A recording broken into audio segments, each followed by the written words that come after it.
তো গাইস আমরা এখন আছি ময়মনসিংহ জেলার হালুয়াঘাট উপজেলার গবরাগুড়া স্থলবন্দরে কয়লা ডিপোতে আসছি। আমরা ঘুরতে আসছি। এখন বড় ভাইরে জিগাবো বড় ভাইয়ের অনুভূতিটা কেমন। ভাই বলেন। অনুভূতি বলতে অনেক ফেমাস লাগতো জায়গাটা, মানে যারা টিকটক করে ভিডিও করবো তার লাগে যে জায়গাটা বিরাট আকর্ষণীয়। জি কি কারণে আকর্ষণীয়? মনে হয় যে চারদিকে আছে ইন্ডিয়ান কয়লা। ময়মনসিংহ হালুয়াঘাট 3 নং ওয়ার্ড এরিয়া আছে, মানে 3 নং ওয়ার্ডের সাইডে এরকম একটা সুন্দর জায়গা দেখে আসলাম। ওই সাইডে আবার ভারতও আছে। মেইন কথা হয়েছে যে আইসি জায়গা মতো ঠিক আছে, হ্যাঁ সবকিছু ফিল্ম নিলাম ঠিক আছে, কিন্তু ভাই মাথা নষ্ট হয় একটাই, যেদিকে চাই এদিকে চাই যদি হালকা এমনি করে ঘুরি আটটু ঘুরি এই যে ভাই এই যে ঠিক আছে, মানে এই যে দেখেন পিছনে ঠিক আছে, মানে মায়া রাইতেছে আর কি, ঠিক আছে, মানে দেখতে ভাই মাথায় নষ্ট। হ্যাঁ যাই হোক, ফেমাস জায়গায় আছি। অনেকে মোটরসাইকেল দিয়ে আসতেছে, অনেকে প্রাইভেট কার দিয়ে আসতেছে, এমনকি অনেকে রিক্সা দিয়ে, এমনকি অনেক ঠেলা গাড়ি নিয়ে আসতেছে। ঠিক আছে, মানে দেখা জায়গা হইলে ঠিক আছে, যে যেমনি পারুক আসবে, কেউ বাঙ্গা ঠেং কেউ বালা। মানে এক কথায় বলা যায় আমরা একটা মানে দর্শনীয় একটা পর্যটন কেন্দ্রের মধ্যে আছি, তাই তো? মানে এখান থেকে ইন্ডিয়ান গাড়ি আসে, ঠিক আছে, আমদানি রপ্তানি হয়, মানে এখানে বর্তমান রপ্তানির মধ্যে মানে ঈদ উপলক্ষে আছে, মানে কোনো আনলোড লুট হচ্ছে না। যখন আনলোড লুট হবে তখন আপনাদেরকে দেখার চেষ্টা করবো। বর্তমানে ব্যবসা বাণিজ্যের অবস্থা কিরকম এদিকে? প্রচুর লাভ।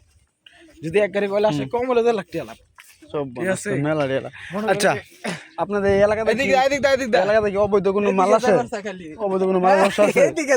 না অবৈধ কোনো মাল নাই। তাহলে বলেন।